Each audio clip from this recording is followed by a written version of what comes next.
Welcome to DS Trucks. So I wanted to show you guys what horrible thing can happen when you salt with your truck.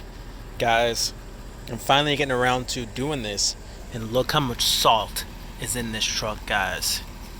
It's just all up in here. It's terrible. So I just took off this panel. Just took this panel off, and look what I find. Just a ridiculous amount of salt. Oh, I'm just trying to clean some of this out right now. Haven't really had any problems with the truck. Just cleaning it up right now. But check this out. I got my inverter running. Got my power inverter running. And it's running my shop vac. No issues.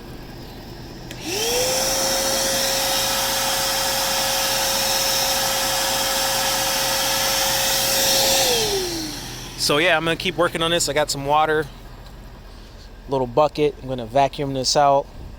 On my F-250, I actually put a drain hole right here, just drilled through the metal, and it just lets all the moisture in the winter when you're plowing, lets it all flow out. Whereas this, the way it's designed now, without any drainage, it actually just sits on this wire harness, which is not cool. But I guess it is what it is. But anyway, just a quick video here on DS Trucks. See you guys in the next one. Over and out.